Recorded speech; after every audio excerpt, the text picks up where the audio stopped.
Welcome to Live, Let, Thrive, a podcast about the Airbnb life, the share economy, and everything in between.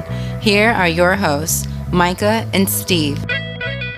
Hello, and welcome back to another exciting episode of Live, Let, Thrive. It is me, Stevie Stacks. Micah couldn't join us, but we are on episode 258 of your favorite short-term, midterm, long-term rental podcast in the world, coming at you from Fort Worth, Texas. And we have a great show for y'all today. We have a special guest, Mr. Charles Carillo. And let me read a little excerpt on Charles. Charles is the managing partner of Harborside Partners, a real estate syndication firm that has been actively investing in multifamily and commercial real estate since 2006.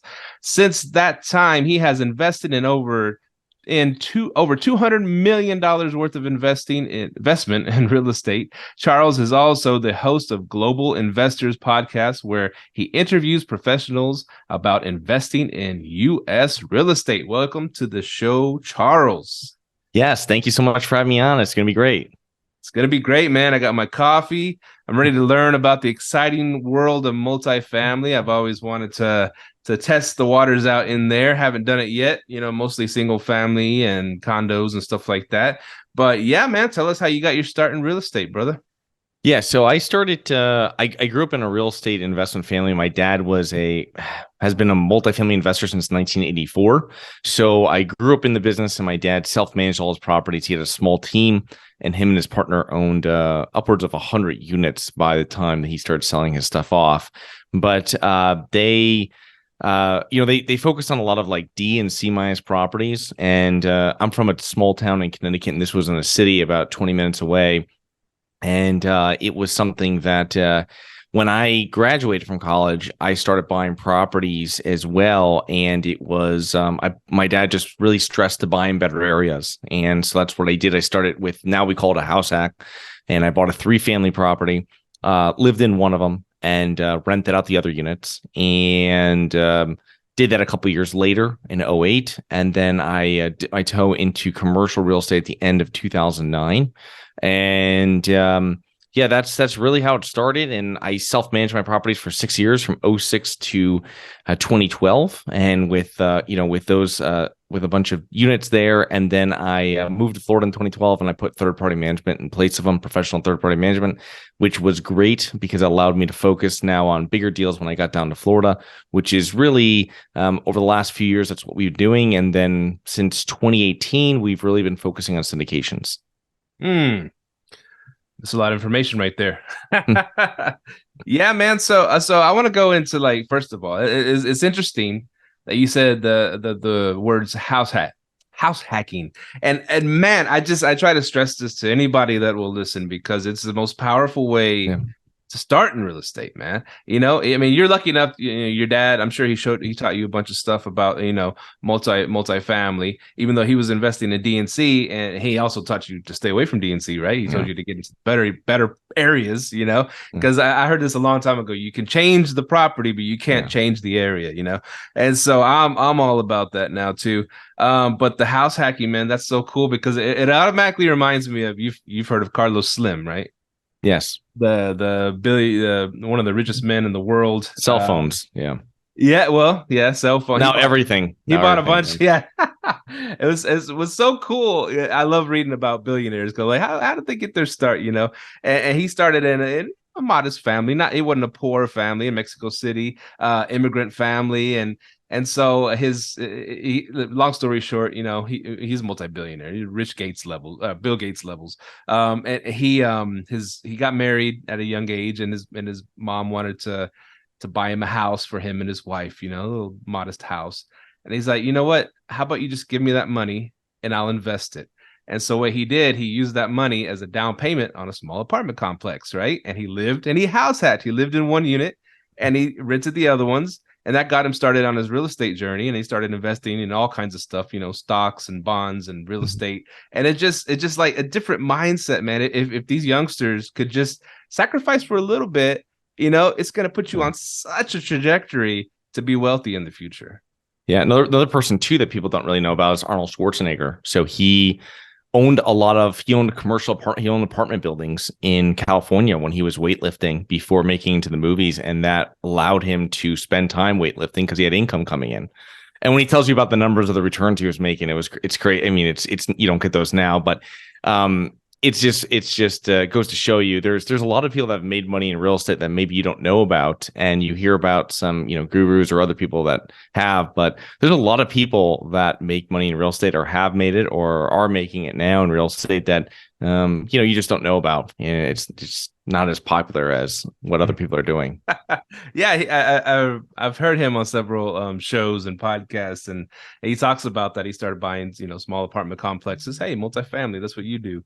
And then he started they started appreciating so much. He was a millionaire before he even became a movie star. Plus, he got all his bodybuilding buddies, and it was another side note. You probably know it too. And they said, "Hey, let's start a cement company." Right? It was a cement company. Yeah. They started making patios and pillars and cement stuff, and we'll call ourselves European Cement. Make it flashy.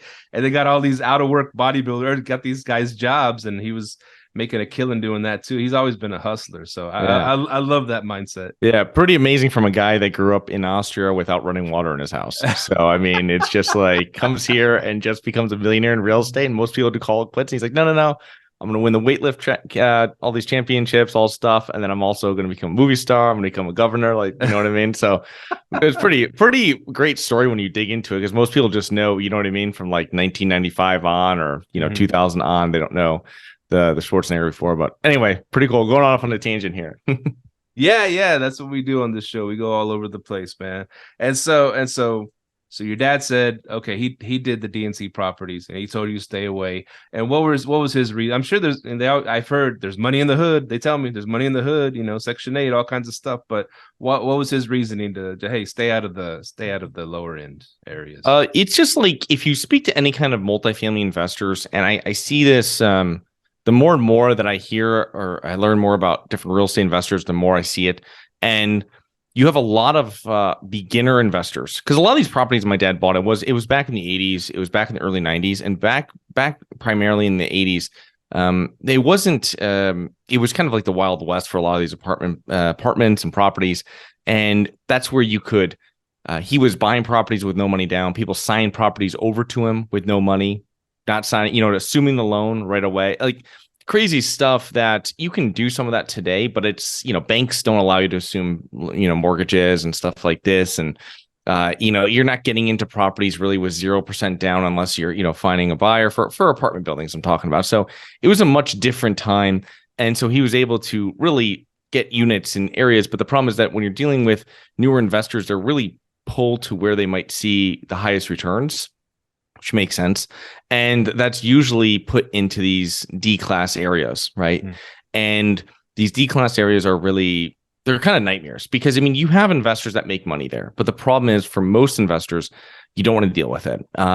You're not going to get price appreciation on those properties unless obviously you're buying something and you keep it for 30 years and something in the area gentrifies. But we're not talking about that. That's kind of a gamble. You know what I mean? It could be the hood now and it could be the hood in 30 years. So it's something that you really, when you're buying properties, it's better to buy in, B minus, C plus and above areas where there's going to be appreciation, good properties, good areas, an area where you're going to be able to get what we call like a credit tenant.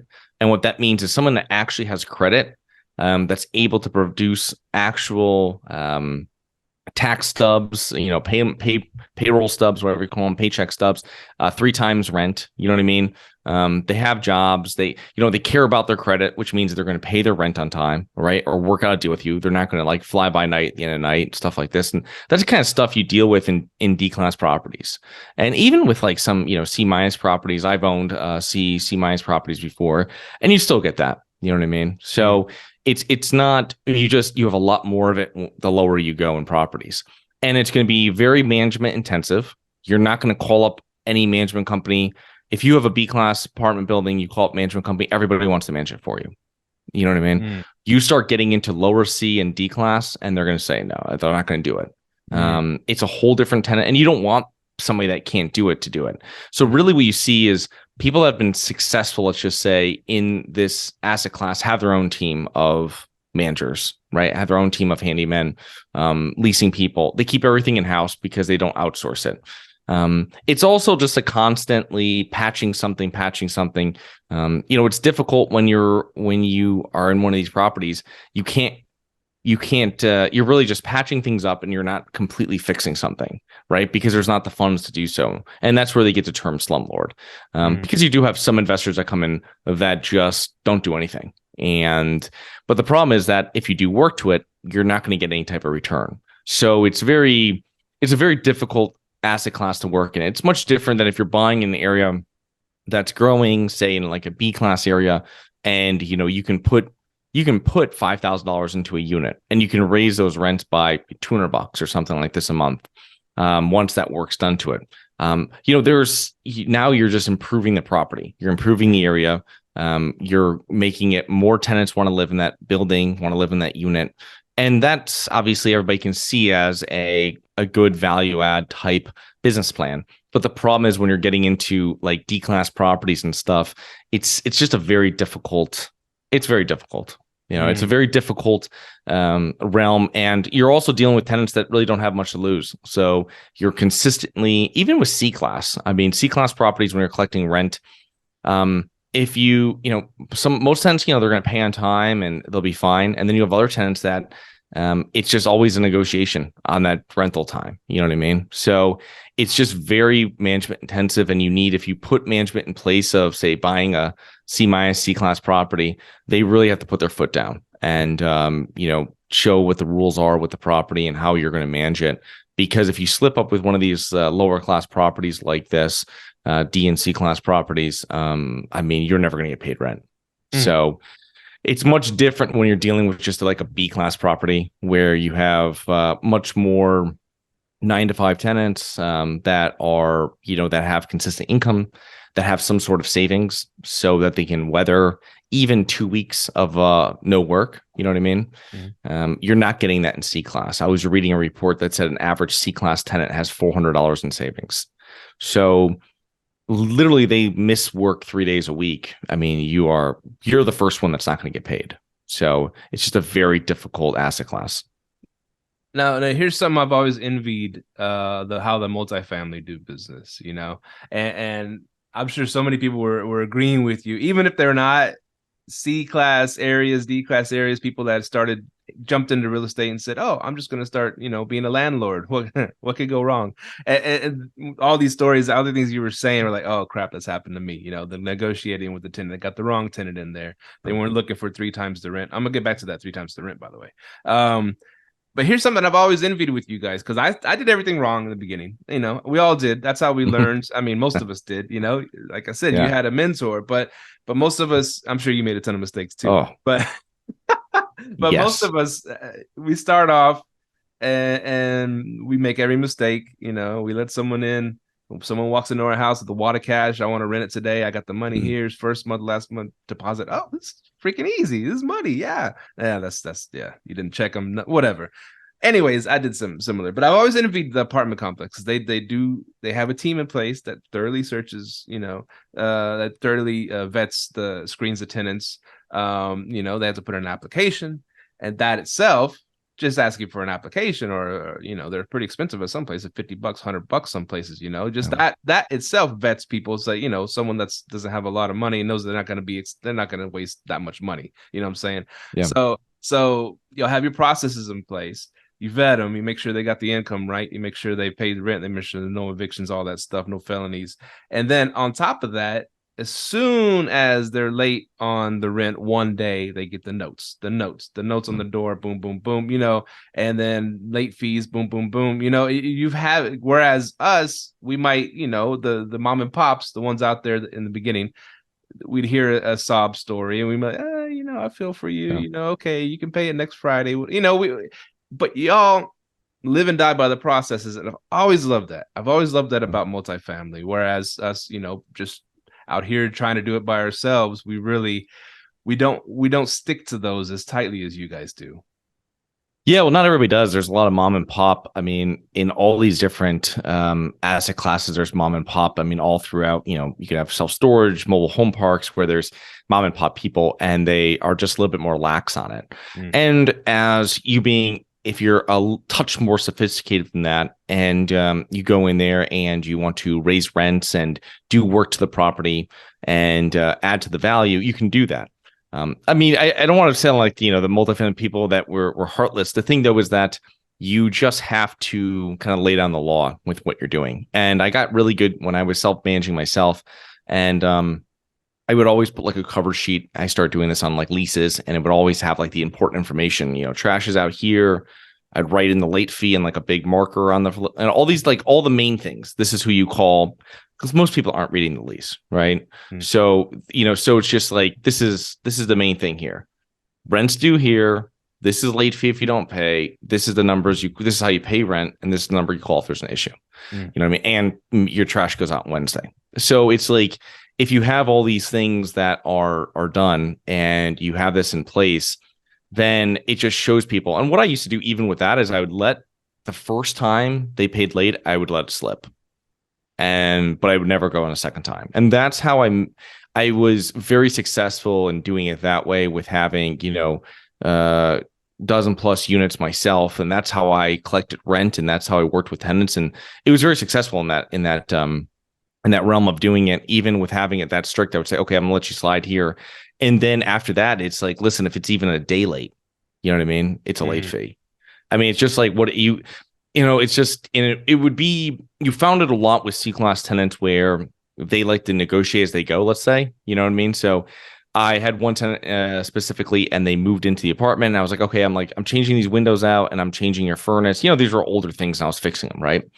So I did all that within like the first 2 or 3 weeks. And then rent came up. They're like, oh, you're going to have to give me like an extension every month on this to like the 18th till like my check comes in or something. And you're like, no, that's not how it works. Like, we had a contract, we had an agreement. I did everything I was supposed to do. I didn't even have to do this because your windows were okay and your furnace was fine. I was just doing this to renovate the property. And so I did everything I said. And then now you have to do what you say. You know what I mean? This is like a business agreement. And, it worked. I mean, it worked out fine. They stayed for a couple of years with following that. But it's like, this is where the late fee comes in. And then it's also, you're getting into choppy waters with the late fee because now you don't want to become a payday lender. You know what I mean? So it's like, it's all different types of things coming up when you're dealing with this. But the main thing is just, have process that you stick to it. And, do your background checks. If you say, hey, I don't want any drug felonies in the last 3 years, and that's what you've made on your list when you're doing stuff, and you make that list up and it's on there, you have to stick to it. Or I don't want any felonies at all. Whatever it is that you're doing, you have to just stick to it, and you have to make this money. And if, hey, it's not, you know what I mean? And how we did it before, like you were talking about application fees, years back, we used to do it like $30 a person, an adult, maybe $35 an adult. And then we'd have them put a $50 refundable deposit in with it. And if you get the apartment and you don't move in, you lose the $50. If you move in, $50 goes toward it. If you don't get approved, you get the $50 back. And that gives you more skin in the game with it, just like you were saying. So someone's coming to you and, they might be coming to you, 2 adults, $130 or something, you know what I mean? Or what's that? $110, right? Whatever it was. And, in that scenario, that just shows you that there's more, you filter a lot more people out before they even have to deal with their thing. And then you have people that still put it in and know they don't, you showed them everything and they know they don't have that. And they think that you're just using like some inferior background check software. And then they're like, and you're like, I'm like, oh man, I have to call this person back and tell them this, like they're going to fight me for this and blah, blah, blah. And they call them, they're like, okay, thank you. And you're like, oh, so you knew. No one forgets that they're like a felon. You know what I mean? Like, it's just like, it's just, if you're upfront, it's different. I mean, I've rented to people with all different types of background, and it's like, if you're just upfront, it goes a whole long way. It's the same thing. Like if you owe rent, if I mean, if you stop answering my call, that's when like you're getting, like you said, notices on the doors, you know what I mean? Mm-hmm. But if you answer the calls and we work out a plan and you give me something before I leave your apartment, you know what I mean? Mm-hmm. Then we can work out something, you know what I mean? So it's like, oh, you owe me $500, or you owe me $1,000. Pay me something before I leave. Give me $100. I'll write you a receipt right now, and we'll get this catched up on this other day. You know what I mean? So Now, I know what you mean. We could talk about this aspect Sorry, forever. yeah. No, but I want to talk about. I have so much stuff to say on it too. But we'll progress a little bit. One thing I did want to touch on real quick, because you did mention 3 times the rent, and now here's the thing with that, because over here in my area, in the last 3 or 4 years, rents have literally doubled. It's double or more of what they were. I used to be able to rent a house for like $900 a month. Over here in this area, Fort Worth, mid cities. Yeah. $900 a month, you can rent a whole 3-bedroom, 2-bath house. Now that's like $2,500, maybe, $2,000, $2,500, maybe $3,000. It's crazy. So, but as you know, salaries haven't doubled or tripled or quadrupled in that time. Is it still hard to hit that mark, being where rents have risen so much? You're seeing a lot of, this is, I mean, obviously for decades, but you have two heads of household that are earning money. You know what I mean? Whether it's both full-time or one's part-time, one's full-time. So it's really a basic tool, because it's just something that, I mean, you're not going to get approved for a mortgage without that type of, obviously they use different metrics and stuff like this, but really it's 3 times your mortgage. You know what I mean? They don't want to see 50% of your mortgage. Now, there's tons of graphs and everything I can pull up, charts that say that in a lot of these hot areas like yours, like where I am, parts of Florida, where you have lots of people that are spending 30, 40, 50%, you know what I mean? And that's really because you'll have, when I've rented apartments from professional landlords myself, with my wife, it was in Florida, it was something where the minimal amount of background check and due diligence they did was overwhelming. You know what I mean? So it was something that was like, I remember like they would just like check my wife's credit, not check mine. And I was like, okay, all right. And then they would just like accept my wife's, at that time she had a job, like her, like, W-2 stuff. And you're like, okay, that's like it, you're not checking mine or anything. And it was just like a whole different thing of how it worked. And there was no security deposits. It's like, they paid fee, which we do with a lot of our apartments too. And that's the thing, just for getting more people in there faster. But it kind of goes to show you, how aggressive they are in getting people into units too. So you can still rent for that. I mean, the goal really is getting that 3x. You know what I mean? If you're renting an apartment for $1,000 a month, you want to see them bring 3,000. You know what I mean? Obviously, in most places, that's probably 1,500 and 4,500. But it's really, but it's also when you pull their credit. I mean, if they don't have any other expenses, you can move it. You know what I mean? If you pull it up and they've got a $30,000 car loan, you know what I mean? And $20,000 in credit card debt, then you might not accept that. You know what I mean? Because then you're like, I'm just like way down the line with getting paid, Oh yeah. When they get to you, if they get to you. and so another thing, one more thing I wanted to bring up before we move on is this thing called same day pay. You've heard of that? Yeah, we've Yeah. So this is not only were they bad at, certain people were bad at handling money in the past, and paying rent and stuff like that. This has made it worse for them, because it's, as soon as it's in their pocket, it's gone. You know what I'm saying? So same day pay is something I'm looking at. I'm like, I don't know if that's a good idea. Give them their little bit of money every single day, and they won't have nothing when rent comes. You know what I'm saying? That's just my observation of it right now. It's just very difficult with everything that they have now, all these different financial products that people get sucked into, that really are your tenants. I mean, when you're renting to them, whether it's the pay later, pay now, whatever it's called, you can buy, you go over your website, and no matter what you're buying, they're going to split into 4 monthly payments for you. And, all this type of stuff comes back and, it's just a poor financial planning for people. Just like credit cards are, but these are all different ways of it. And, so it's, I just like all this type of financial, ballet, and people kind of get themselves, all tangled up again with it, because they're just not following it. But, the thing we've done that really we've changed was doing a deposit program, you know what I mean? Where, you pay a fee, and you can avoid putting down the deposit. And then that really goes to a firm that is an insurance firm of some sorts that takes your credit, figures out exactly, you know what I mean? What's your likelihood of leaving this apartment and owing money, and kind of a thing. So, but there's all these different products. That's a different product that might actually be helpful to certain people. because if you're renting a house from someone, you might be moving into something for $2,500 and it might cost you $7,500 by the time you move in. You know what I mean? Mm-hmm. Security, first month, last month, the whole 9 yards, the fees on top of it, HOA, all that, $8,000 you might be into. So if you're moving into an apartment and it's $1,500 a month, you might be able to move in there for a couple $100 that goes to that fee, or maybe a couple $100 for security deposit, and then they are getting a service to cover the other part of it if there's any issue. That really minimizes it. But these are issues that you can do when you're getting into better properties like C plus and above. You don't want to be getting into this for lower properties because you're just not going to get paid on those people. I mean, they're not going to be approved for one of those security deposit programs. I see. Interesting stuff. So let's move on your journey. So you did the house hack, right? And then from the house hack, what happened next? I did I bought another 3-family a couple years later. Well, this was end of 2008, which was a very different time. For the first one I bought was at the end of 2006. And so end of 2008 was a much different time. It was like 2 months after Lehman went under and like a month or two before Madoff came out. So it was a lot of stuff happened in the end of 2008, as everybody knows that lived through it in one way or another. And then I bought at the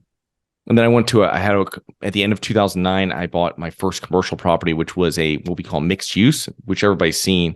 It is some sort of commercial on the bottom and apartments above it. And so it was like an office, which I put my office into on the first floor, and then it had 4 apartments above it. And that was a very interesting time in the market because these properties just sat for no one financed them back then. At the end of 2009, financing had dried up for anything with commercial real estate, unless you're buying like a fantastic property. If you're buying anything under $1 million, there's no financing for it. Maybe you find a hard money lender that might refinance you if you're lucky, 50% loan to value. But I literally paid for this property in cash. I renovated in cash, and I went to refinance it. And a bank that I had a 10+ year relationship with would refinance it only 20% loan to cost. Oh, wow. So, and I didn't refinance it with them. I waited many years and refinanced it, like a 70% or something. But it would just goes to show you, it's just like the deals were out there. This property, but I bought the property for literally 28 cents on the dollar of what it sold for in 2007. So it was, these banks were just, they were putting properties on the market for 60% less than what they had sold it for previously.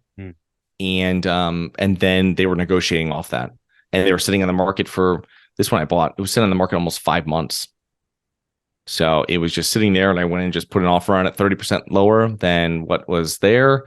And they just said, they came back. They actually answered it, came back, and I went up like 1 or 2%, and they took it. So it was like, that's just how important the debt is to real estate. And when that debt dries up, or when the debt goes, debt dries up. So you're like 2009, 2010, and those years there. And then when you have the debt, when it's super easy, 05, 06, you know what I mean? 07, I guess parts of it. That's what happens there. So it's just, both sides of it, you can see where prices go because it's so debt dependent. Man, I remember I lived through that. I'm still alive. I lived through the 2007, 8, 9. I remember here's what's, people say, oh, we went through a recession too recently and all this stuff, COVID. No, man, this is different because I literally, there were every construction site, everything, the cranes, they were stopped. They were frozen. Nothing was moving. They weren't finished building nothing. Like you said, the money dried up, the debt dried up. After COVID, they pumped, the government printed trillions and trillions of dollars to keep things moving. You know what I'm saying? Yeah. I don't know which one's better. I don't know which one's better.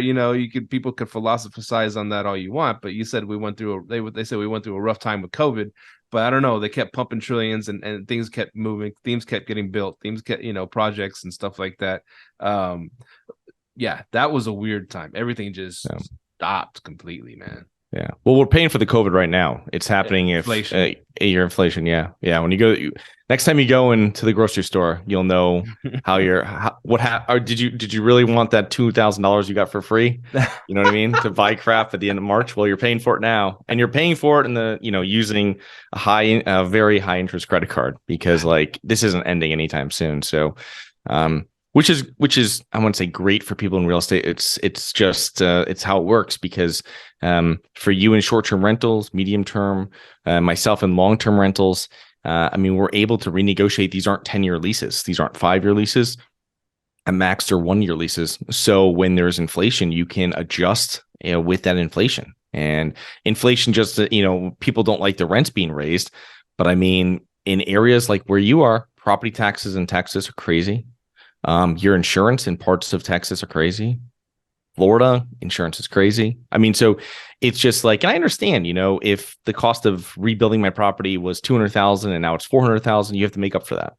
Or if, whatever storms, whatever you want to call about it. I mean, if this is, you have to make your money, you know what I mean? You can't be losing money on it, or this isn't going to last that long. So I understand that. And it's just one of those things is that it's just a very, these places, they have a lot of expenses that have gone up very quickly. And landlords have to make a decision on how they're going to address it. And there's one way, it's really raising rents. I mean, you don't want the quality of your building going down. I mean, that's it. Because like you mentioned it, Texas, man. I mean, it's slamming us with taxes, dude. Because a house we bought a few years ago, $200,000, and they saying on paper it's worth $400,000 now. Oh, whoop-de-doo, I got all this equity, but interest rates are so high, it would, I don't know if I want to cash out, refi these houses or whatever. Yeah. I don't want to sell them. But at the same time, the mortgages have like gone up like 30, 40, 50%, so we got to raise the rents. I mean, it's just the way it is, right? And it sucks, but they got to get their money somehow, because the government's burning through money too, Yeah. They're not very good with money.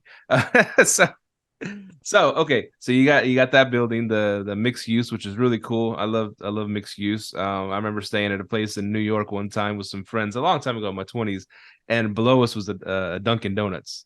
And so, man, it smelled awesome. But like, I smelled like donuts for a week when I got back home, man. It was crazy. I couldn't. But I was like, oh, that's cool how they have businesses below and then apartments, above. I thought that was a trip. So that must have been a great investment for you, obviously. Yeah. I sold all my small properties last year to an investor out of New York City, because these properties were about an hour and just about 2 hours outside New York City. So we had a lot of investors that come into Connecticut to buy properties at what they feel is a discount. And so, I sold them all in 2022. And those were really all of my C-class properties and all of my small rentals. And I settled them in one portfolio deal. So a great investment over that period of time. But, it just goes to show you that central Connecticut isn't really a growing place. And if that had been invested into a growing area like where you are, or where I am currently, anywhere in Florida or pretty much anywhere in Texas and any of these hot markets, I mean, it would have been probably 3 times as much. So, which is just a very interesting thing about when people are going in just investing for cash flow. That's great. But the thing though is that, you also want to go into an area. And if you're buying an area that's actually growing, population, jobs, everything else, that's where you're really going to have a mix of appreciation and cash flow, which is great.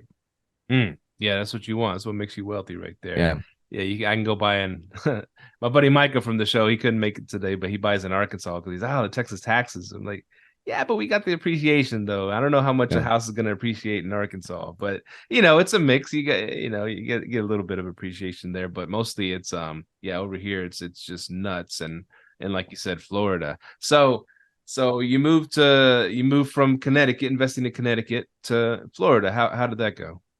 So it's fine. I mean, when I moved down to Florida, really focused more on investing into bigger properties, and then started really working with syndications. I think it was like 2018, and investing passively in some, and then doing our own. And we started mainly in Tampa, and so we're selling our last property in Tampa right now. And I love Tampa; it's a great market. It's just very expensive now.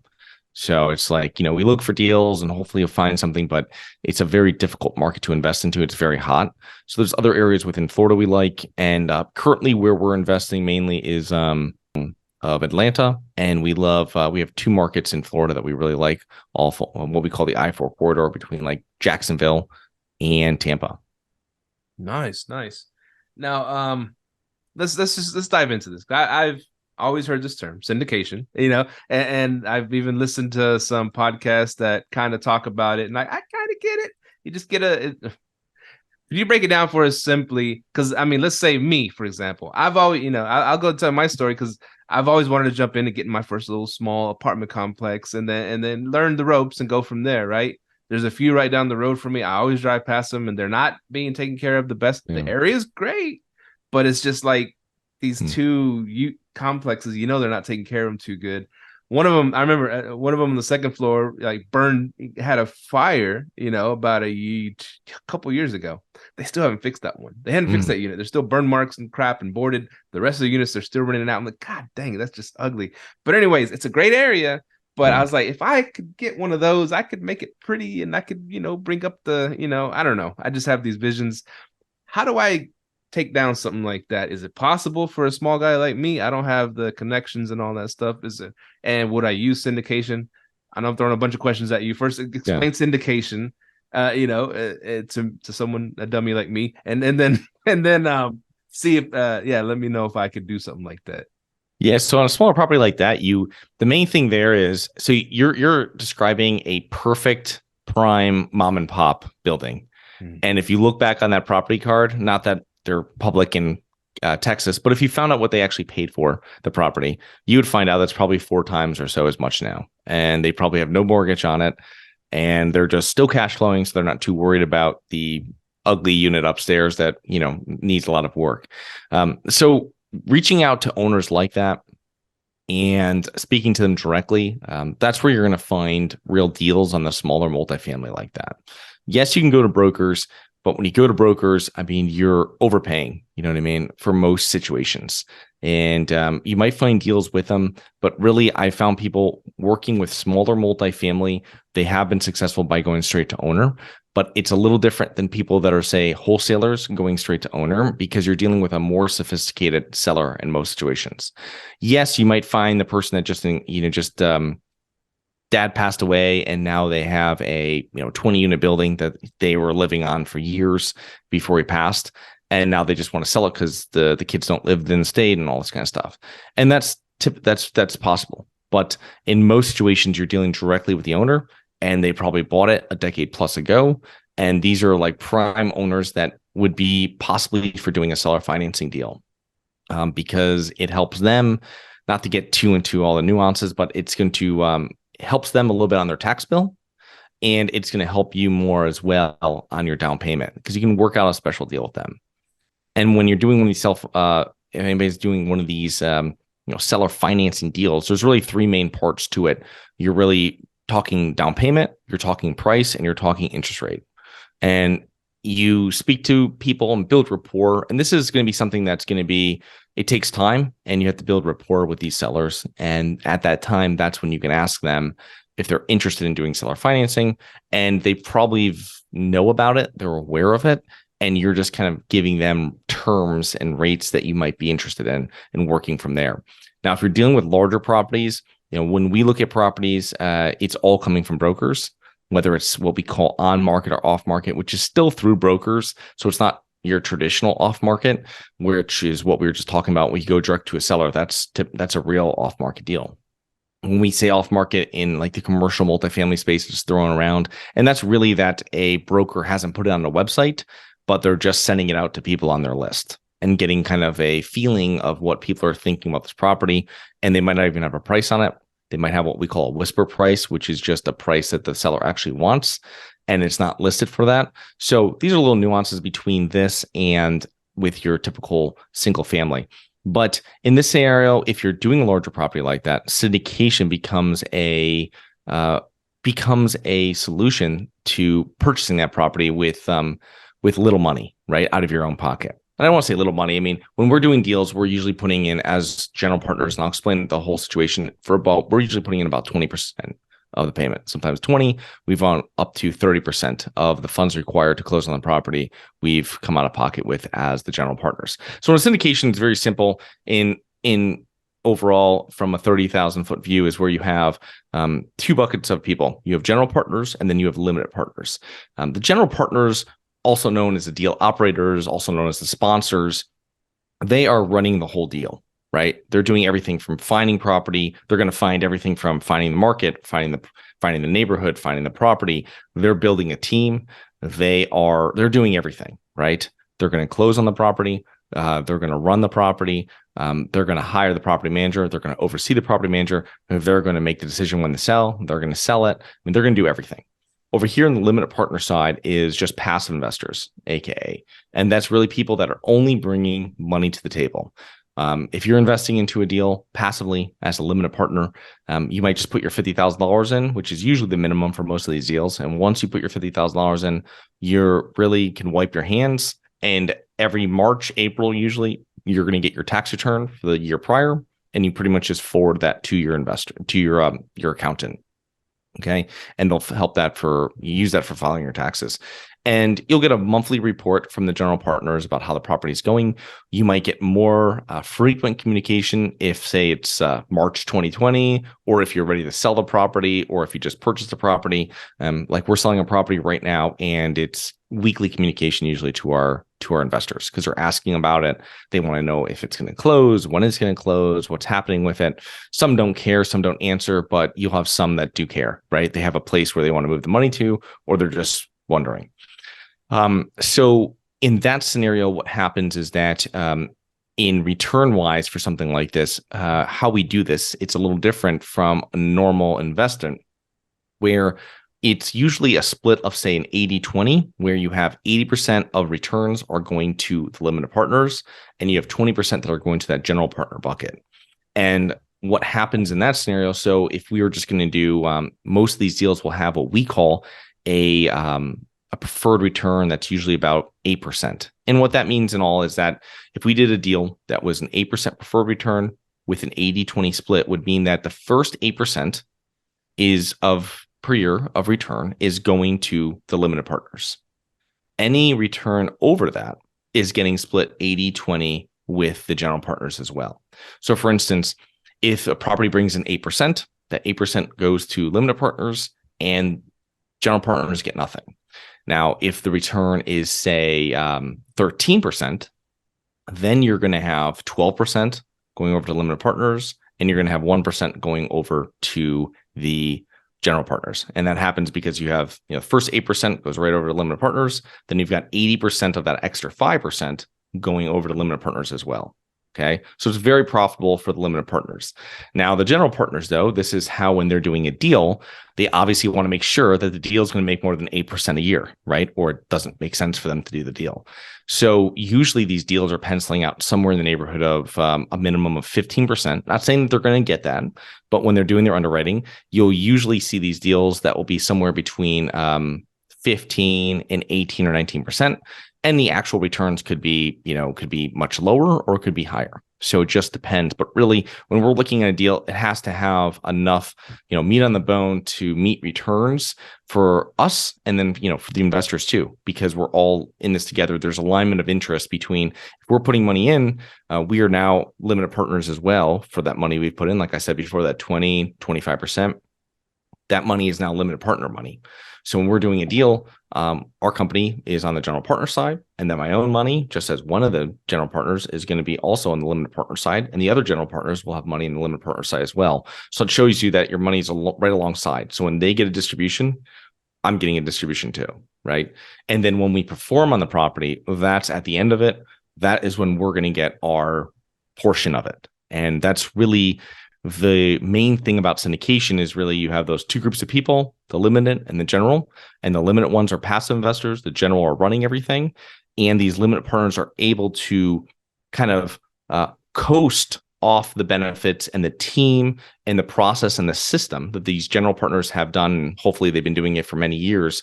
And that allows them to, compared to you going out and looking at the MLS and trying to find a house and doing everything we've been talking about. Now you can avoid that by just working alongside a professional that's putting money right alongside them that has a different business plan that's going to have more consistent returns usually because these are larger properties.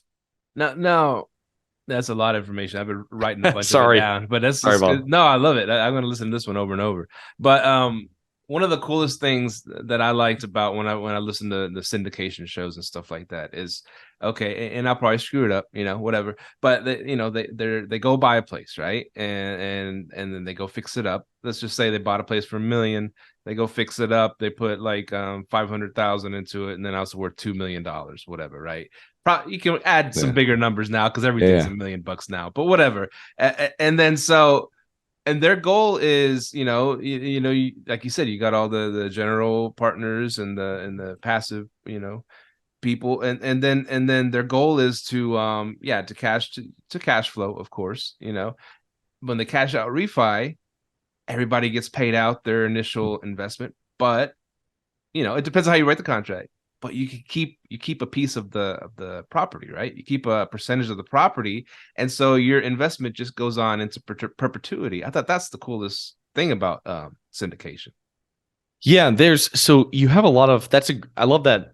I love what you're talking about, that business plan, right? But you don't have too many syndicators that really follow that. Most of them, what they're doing is they want to sell it. They're going to that gets them paid the most as the syndicators. Let's be honest. And then also they're going to be able to show the largest returns to their investors. So if you invest $100,000 in a project and we refinance it, like say 3 years down the road, say you've gotten say $10,000 in distributions, okay, and we refinance it and you're able to get $60,000 out, right? So the total thing between your $60,000 from refinancing, the $10,000 distributions, you got $70,000 of your $100,000 back. Okay. Now you're able to, you still have your $30,000 in there, but say you're getting paid out now after they've done all this work over those 3 years. Now they're paying out, let's say, $600 a month, right? Let's just say for ease of numbers. Okay. So now you have this return coming in at, for, like you said, for whatever the term of the loan is, and that property is still going up in value. You're getting this $500 or $600 a month paid probably quarterly to you. And that's a great thing. However, if we were to just say sell that, okay, and we sold it and say we ended up selling that property for and getting your returns back, and say the returns were from just the sale were $160,000. And then you had an extra $10,000 for your, for what you got for distributions during that.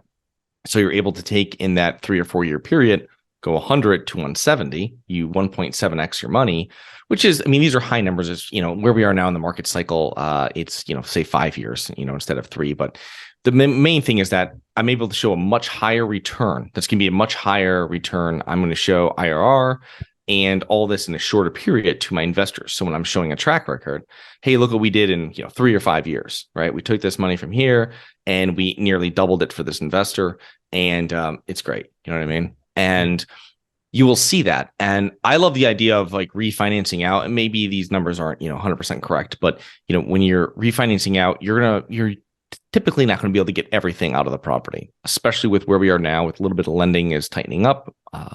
It's going to be something that, loan to values are going to be a touch lower. So you're not going to be able to get everything out of the property, which is fine. It's okay not to over leverage the property. The thing though, is that in that scenario is that you're able to still maintain some of the cash flow coming out. And the main thing is now you're going to have that extra $70,000 where you can go and now invest into other projects and do the same thing. And if you look back on it and you go, well, if I'm getting, get $6,000 a year off this, I have $30,000 still left in it, blah, blah, blah. And you go, oh, well, that's like a 20% return on my money. So that's pretty good, right? Pretty great with having my investment still going up in value. It's fantastic, but I had to invest and I had to wait 2 or 3 years to get that. You know what I mean? Which is fine. There's no wrong with that. The problem is that you have many syndicators that won't do the refinancing. In most situations, they'll usually do the sale. And when we get into these deals, you have multiple general partners and you're coming up with a business plan altogether of what you want to do. And so, there's going to be certain nuances of where you want to refinance, or if you want to refinance, or, we don't know what's going to happen in 4 years too. So we might put that on the table of, hey, we're planning on selling this within 5 or 7 years. That might be 3 years. That might be 4 years. We might refinance it in 3 years, get you a chunk of money back, and then hold it for another 2 years until, say, the market corrects or whatever it might be, improves if we're going through a lull. So these are all different things that it's very difficult to see what's going to happen in the future. And but you have a lot of these investors that they opt to sell. Now, it's interesting. It's interesting you say that, and I think it's pretty smart. And what it reminds me of is a book called Built to Sell, and not just.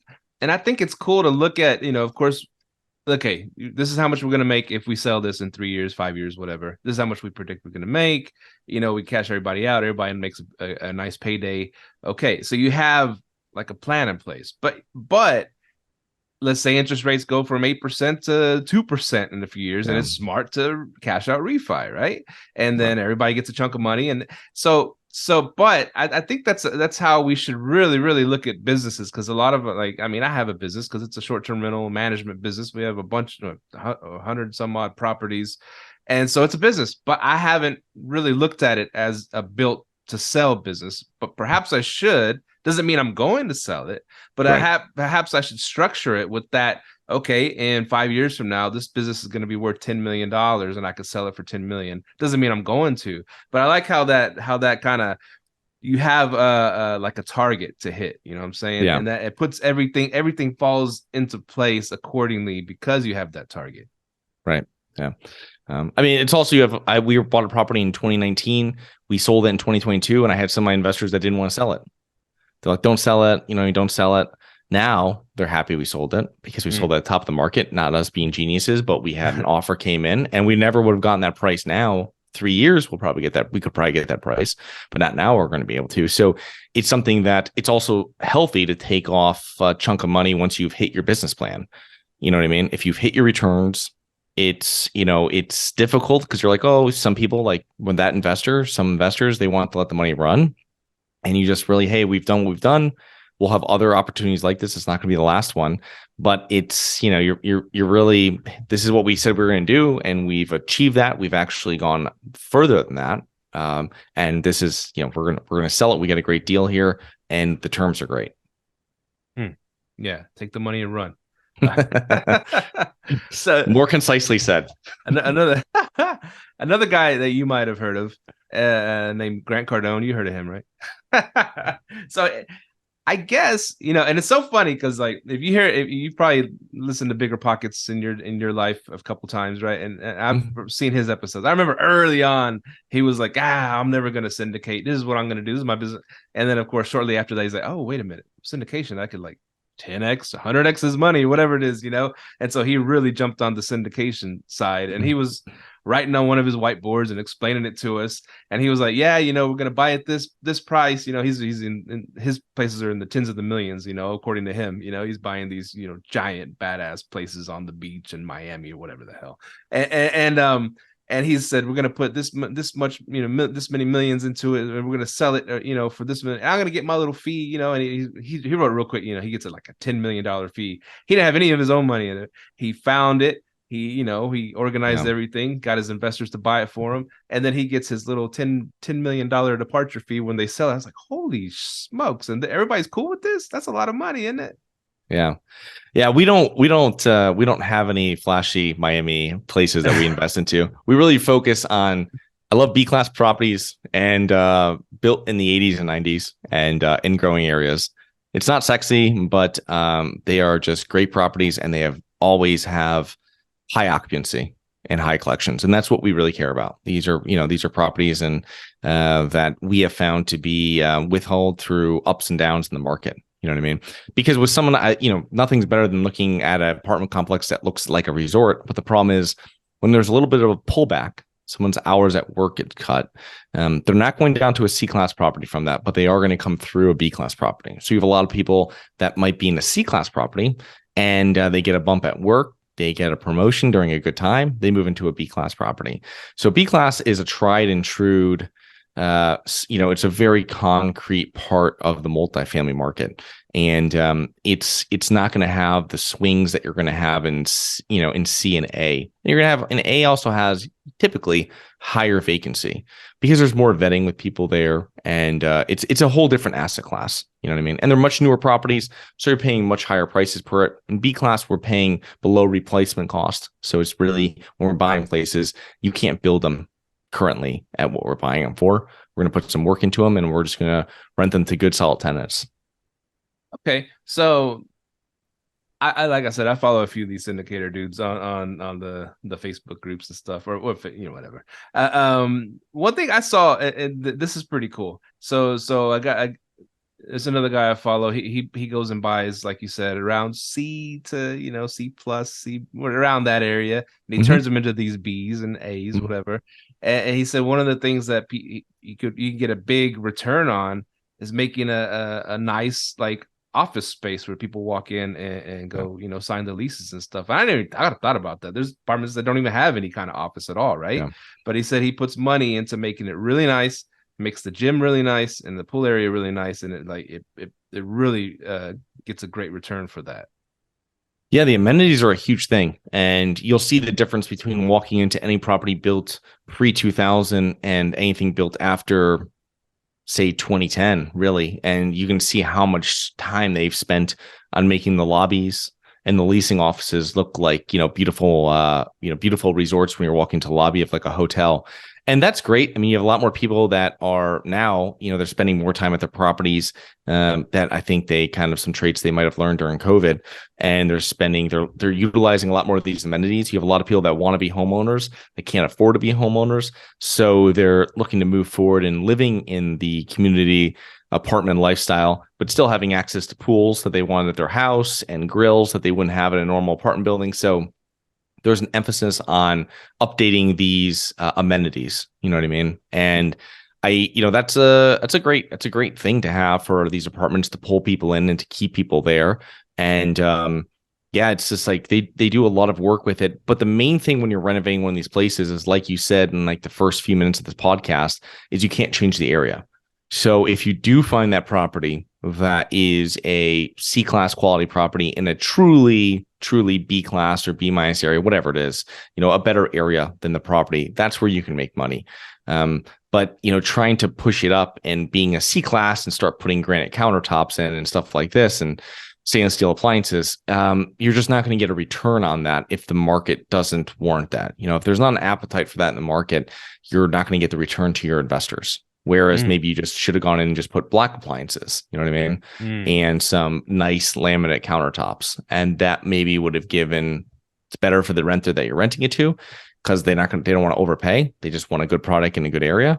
And it's better for your investors because you didn't put, $5,000 or $6,000 into the unit. You put in, $3,500, you know what I mean? So but I didn't have to raise the rents that much too, so it's a win-win for the tenants. It's a win-win for the landlords, and also for the investors. Nice. Now, pickleball. It's random that I say that, but a lot of apartment complexes in the past, like you said, maybe 90s and before, they have these giant tennis courts. I guess it was a huge thing back in the day. Yeah. And then after that, they just, turned to crap, you know what I'm saying? Because they weren't taken care of. No one played them. The thing's all sagging, and so these were not even taken care of. But some of these places, like you said, are in good areas. And what are you gonna do with this giant tennis court? You can turn it into a parking lot or whatever you're gonna do. But people love pickleball, man. It's taking over the country. Are y'all converting these into pickleball courts? If they're in good condition, we've done it before. I kind of like the idea we've done before is changing them into dog parks. Oh, you already have the fencing, and it's a lot less maintenance to put in. You know what I mean? Whatever you're doing in there, you have to mow it. But I mean, if someone's already mowing 5 acres and they come in to mow it's not a huge thing. But it just depends on what else you have there. But there's ways, and you already have the fencing in there, which is great too. So there's numbers. You can get very, very creative in these type of projects and in these type of properties. And I think that's what every project's a little different. So we try to give like general rules when we're talking to people about stuff, but it's really every deal is a little different and every property is a little different. But yeah, I mean, whatever it is. But the problem is that, you might have to repurpose that again. When I'm selling it, someone might have to repurpose that pickleball court to who knows what. So. And plus, it's freaking loud. People get pissed at the pickleball courts if they're close to their houses. They get clack, clack, clack, clack. It's like a giant freaking ping pong ball. But anyways, I just thought that was interesting because, people don't play tennis no more. But anyways, Man, this has been a great episode. I'm learning a lot from you, and I just okay, so I can just go tackle these small deals, hopefully owner finance. But side note, I just bought my first house owner financing. Well, Nice. it's a two condo, friend of a friend kind of deal. It was right now it wasn't the right time for him to sell it. He didn't want it. It came with a Section 8 tenant, which is cool because I mean, it just actually pays out pretty good. And so it was just one of these deals of like, okay, yeah, I'll buy it. It gave me great terms, 3% interest rate, all this stuff. Oh, geez, yeah. Screw the banks, right? So when you said I could buy a small apartment complex, owner finance, it really got me excited, man. Because I was like, how am I gonna buy a small apartment complexes? But just go talk to the owner. You never know what they're gonna say, right? Yeah. You can also sharpen your pencil a lot more on that. You know what I mean? Because you can raise your price because you don't have to pay. There's a ton of fees when you're getting debt from a bank. You know what I mean? I mean, they're in you look at your closing statement. I mean, the fees are crazy when you have it, when you're dealing with a bank between all the fees that they have. And so you can avoid a ton of those fees by doing seller financing. And you can give a higher, I mean, maybe even like a 5% higher purchase price on something, because if you don't have to pay all the fees, and you can tell the owner that too.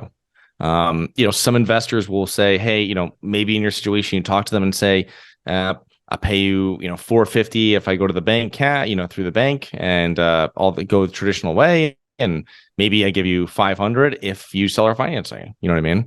Because for you, at the time of the day, I mean, if that debt is 6% or less, I mean, it's inflation is just eating that thing away. The other thing too is in your situation for that property, they're not going to be able to get debt on that property most likely with that type of damage from a traditional bank. And the other thing too is if you're trying to buy a property in a neighborhood with a boarded up anything, most banks aren't going to lend on that either. So these are all, you can go to them and tell them, hey, you don't want to fix this, blah, blah, blah. And they don't want to deal with it. That's a perfect landlord for reaching out to them. And obviously know that when you're buying it, that you're going to have there's going to be work. You probably have to pull a new CO on that unit. There's a lot of work that's going to have to deal with it. And you want to walk it with an actual contractor that knows what they're doing and can price it for you. But I mean, depending on what you do, I mean, you're just going to tell them, hey, you're not going to be able to get financing. And then if you talk to someone in the neighborhood, be like, listen, there's tarps on the roof across the street from you, blah, blah, here and there. Like you're not, if you're buying something else that's in good condition across the street, bank's going to come out, look at that and say, you're not, that's just like shows them that the market might not be what you think it is. You know what I mean? So that's one thing. If you're dealing with a really local bank, they might look past it. But most people won't look past it, and your appraiser probably won't look past it that they send out. Now I know you don't buy C and D, or you C plus, or you say you C plus a little bit to change it to a B, yeah. But okay, but I'm sure you've gone through this. You buy a place, you start to upgrade it, and how do you transition the bad tenants out and get some good tenants in? How do you do that? That's a great question. So when we're buying a property, what we have is that we usually focus on right now, we're focusing on 100 plus unit properties, right? So when we're buying a property initially, what's going to happen in that situation is that you are going to have a property that we are doing what's called a lease audit. So we're doing our due diligence of the property twice, or two different ways. We're doing it a physical due diligence where we're going to walk the properties, do an inspection like everybody has when they're buying any type of property. And we're going to walk all the properties usually with our new property manager and probably with a couple specialists. So you'll have someone that probably is going to run snake some lines and going to look at the roof and stuff like this. And they're going to make their decision there. Then the second part of the due diligence process is really going through leases. And you're really seeing exactly what people are paying for rents. And we actually go through and we'll do a grading process on those leases on the tenant side, how strong the tenant is, how likely they are to default on the lease, how likely they are to stay there. If someone hasn't paid rent and doesn't call, all this kind of stuff, we know, hey, we have to put this money away for evictions on this property. So that's something that we have to do. And that's going to be something that we're going to have to prepare for. And then so we're going to make sure that money's set aside. And we're going to know that for our pro forma, our estimate, our underwriting of knowing that, okay, apartment 15, this person's not going to pay. They haven't paid. They owe money. So we're going to have to evict them. And we know we're probably not going to get any money out of that unit for 3-4 months, right? Because we don't know the condition of it too. So that's one thing that we have to really put into so really we have an idea, and nothing's perfect, but we're going to have a very, very accurate, let's say, estimate, if that makes any sense, of how many units are going to actually perform after we've taken over, and how many we're not, and how many we don't want to renew, right? The problem is when you buy apartment buildings, you'll have people that try to fill, sellers that try to fill people into apartments that wouldn't really qualify, right? That they wouldn't rent to a year before, right? So these people are where the lease, when we're doing the lease, the lease review process, the lease audit, that's where we're going to be able to pick up on most of them and know exactly what it is. And then at that point, when we take over, that's when we have to start making contact with all the tenants, tell them what's just happened. Hey, ownership's changed, management's changed, and there's a different payments. This is how payments are done. If you have issues, this is what happened. We see here that you owe a back balance, and all this type of stuff happens. Then when people start having to pay rent when the first comes around, that's the second part. And that's when you start figuring it out. And really, I call it, like in larger apartment complexes, I call it the initial stabilization period. And that's really where you're really finding out 100% truth with the property, because you've an idea of reviewing leases and of walking properties, and you have a very good idea of what the property requires to get it to where you need it to in your business plan for returns to happen. But you're not going to have it down to the unit per se. You know what I mean? You might knock on a door and, hey, is Mr. Smith? No, this is Jane Doe. Well, you know what I mean? It's like, oh, so the person doesn't even live here anymore. No, that's my uncle. I haven't seen him in 2 years, and this is apartment. Okay, so now we need you to apply again. We need you to sign a lease. All these things that can happen in apartment buildings, especially ones that are poorly managed. And that's what you're doing through those first 6 months, is really just, you're doing evictions, but you're really contacting people, getting updated information, and really just making a decision there. Like, okay, we're not going to evict this person. We're just not going to renew them. You know what I mean? And then this one here, most of the times, if they're paying, they're staying. You know what I mean? And if their information checks, and it's going to be fine. And we're just writing off their old leases that they had before until it comes to time to re-sign. And in most situations, we might raise their rent if we don't update the unit and we're just doing work around the property, just, a few percent, a couple percent to get closer to the market value. And then if they move out, or if we're renovating apartments, they might move into a renovated apartment in our property, or they might move out altogether, and then we can do the full renovation on the property, on their unit, and then get full market rent. But when we're in there, we're working with the tenants. We want to keep them because we want to keep our occupancy high. I mean, you don't want to really get the occupancy dipping under 90. You want to keep it where you're doing work, where you have, normal vacancy, but also we have vacant units that we're also renovating at the same time. And we want to make sure we're keeping that less than 10%. And that way, there's cash flow coming into the property. We're still making money, and everything's kind of working out. But you're really just, the first 6 months is, where the whole changeover comes, and it's a lot of work. Sounds like a lot of work, man. One thing I want to touch on before we leave, we've been going at it for a while. Arbitrage. So we also have a bunch of arbitrages in nice apartment complexes throughout Dallas and Fort Worth, and so and they bring us great income. Now, do you allow Airbnb short-term rental arbitragers into any of your apartment complexes? No, we don't. We've done it ourselves before on one property back in, I think it was 2019 or something, 2018. And when we went to refinance it, the bank, we had to change them to, I think it was medium term. Yeah, I think it was because they wouldn't allow. They wouldn't allow the short-term rentals. I feel it was that. I think that's what we had to change it to. But anyway, they wouldn't allow the short-term rentals with some of the government financing on apartment complexes. I think Fannie Mae wouldn't allow them. Or I almost know that they wouldn't. I don't know if it was we went medium term or not, but anyway, it was just so we don't do that, and we don't do the subleasing either on units. It gets murky where we were just talking about knowing about who's in the unit and what's happening, and then also, it's something that we haven't worked with it before, and a lot of the financing is predicated. There's tons of clauses that usually don't want that in the property because they see that as is a less secure type of payment because it's going, multiple layers down. And then also on the other part too, it's yet they're not getting the people that lend on apartment complexes love the leases. They love looking at the 12-month leases. They love leases like that. And I can't really show it to them when I'm like, oh no, log onto my Airbnb. You know what I mean? But they just love it. They love a stack of leases that say all these people are here and they're paying and they've, got jobs, and that's what they love. It's funny you say that, because I've always said on the show, I have, 5 property. Well, I have 5 of my own, eight total, 4 of my own, eight total with partnerships, with a partnership. But my personal houses that are my rentals, the 4 that are my own, I like to have them in long-term leases. I like to put a long-term tenant in there, safe, secure. I ain't got to worry about it. And I can say that those are my savings bonds. Those are my bonds, all the stuff that I do, like the Airbnb stuff, short-term rental, mid-term rental. Those are my stocks. I can have fun with that. That's my business. That's my business side. I want to maximize as much as I can.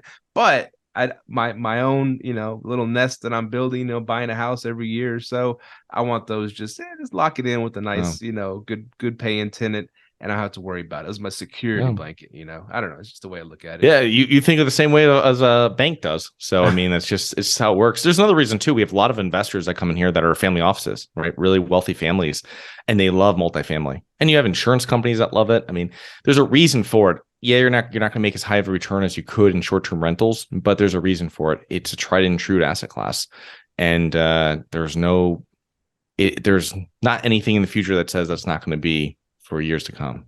I'll tell you, man, we can go on forever, but Dallas, for example, this complex where we've done, Airbnb for a while, short-term rentals.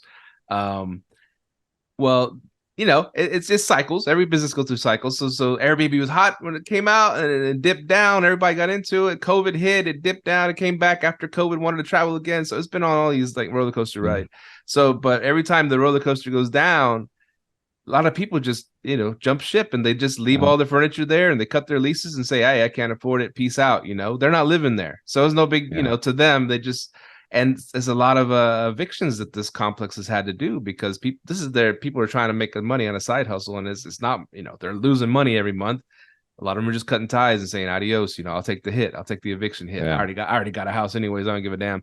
But so that, I noticed that it's really risky. I mean, when it's going up, everybody's making money. It's great. These apartment complexes are 100% capacity, because the Airbnbers will pay $500 more a month to rent, to be able to do Airbnb or whatever. It's great.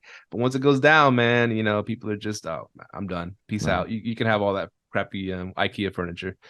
Also, when there's a dip in the job market or anything like that, what I mean, anything with the economy, you're not just like leaving your apartment. Oh, yep, my job got cut, a few hours a week, I'm going to leave my apartment. No, you're just going to try to find another job or try to get whatever you got going on, make more money. But Airbnb is like, oh, no, I'm not traveling anymore. You know what I mean? Like, you got to save some money, blah, blah, blah. And, banks know that. I mean, there's a reason for it. I mean, everybody bad talks banks and lenders about it. But then when you look into it, you're like, there's a reason that these people, there's a reason that they're still in business, because they have this, there's a reason they got burnt. Someone they know got burnt. This is like how they do their underwriting and what they do, because you'll have some banks that will really, they're more comfortable with other asset classes. You'll have banks that don't lend on multifamily. You worked with a bank that only lent if you were owner occupied commercial property, like you were a lawyer and you had your own law firm, office building. If I showed them something else, even a 20% loan to value, they wouldn't loan on it. That's not their specialty. So it's just really, everybody has their own thing of what they've made money and what they're comfortable with, and, find those lenders and find those people and, build relationships with them. Yeah. It reminds me, years back, I've always loved South Padre Island, Texas. My family's from South Texas, and I was enamored with it. And then I was watching HGTV and all this crap back in the day. And so I told me and my wife loved going down there. So let's buy a condo down there. They're like about $100,000. You get you a decent condo down there. It's pretty cheap.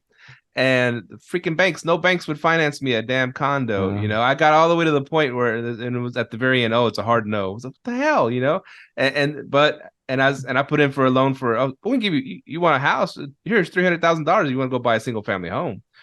Which I'm blessed. I'm glad they did that, because I bought single family homes instead. The condo in Padre wasn't gonna cash flow and appreciate like a single family home around here. So I ended up buying those. But I was just so funny. They wouldn't give me $100,000 for a freaking condo, but they'll give me $300,000. Go pick out any house you want. It was like it was a trip. Oh. Yeah, but to them it's safe. If the economy goes down, people are going to leave those condos behind. They ain't going to pay them. Oh yeah. Happened before. It happens all the time. So it's cycles, man. Cycles. So what cycle are we on right now? Tell the audience. We will see. It's real estate, as we spoke before, is very debt dependent. So we'll have to see where interest rates go, and we'll have to see if lending ceases up at all for any of these for real estate at all. We haven't really seen it happen, but people got really freaked with some of the banks like, Silicon Valley and everything like this. So Silicon Valley. So it was just like, yeah, I mean, we'll just see. It's really dependent on that, but I don't see any issue. And people, we've heard, I haven't seen it in our business that rents are dropping, but we haven't had any of our rents go down. You know what I mean? So, how they calculate that or what market their index are using changes if you have to really dig into those articles. But I saw something that said that Dallas was going to go down 0.3% this year.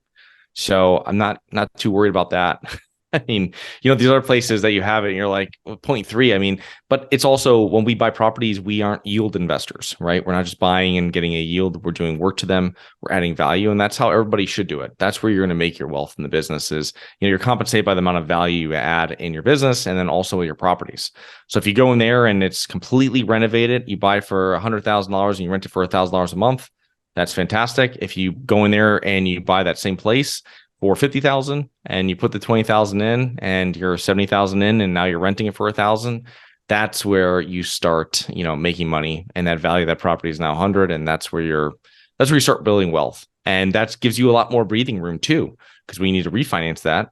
You're going to find banks that'll lend you, on that. But it's when you have a real tight spread or you have to refinance on some high debt, if these rates drop at all, and something happens, you have a term on your loan. Yeah, you're going to be much harder when you don't have that much of a spread between what you bought it for and what the real value is.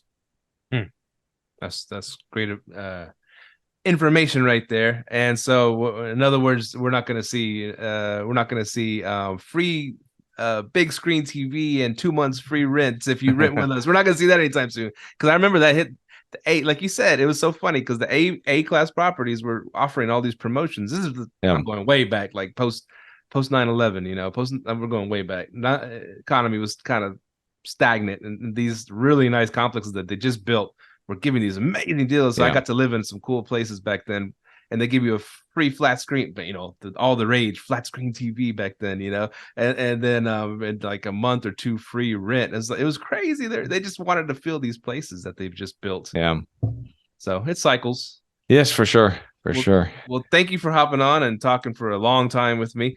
So I got a ton of notes I wrote down. So I'm gonna go get that apartment complex. You motivated me, man.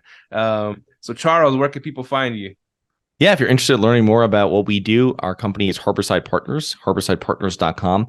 And if you go there, we have a lot of free resources. I have a podcast, and I have interview based. And then I also do a what I call Strategy Saturday, where I just talk about everything from interest rates and short clips to prepayment penalties on mortgages to everything we spoke about here. And so check that out. And if you interested in passively investing with us, feel free to fill out a form on our website. So it's harborsidepartners.com. A lot of free information, and that'd be great. Harborside Partners, because you're right by the harbor, right? Is that what it is? Well, thank you, Charles. And we will see y'all next week. Thank y'all for hopping on, and liveletthrive@gmail.com, liveletthrive.com, all that fun stuff. See y'all later. Peace. Thank you for tuning in to this week's episode of Live, Let, Thrive. Be sure to tune in next week for all the latest in the world of Airbnb and all that entails. Bye-bye.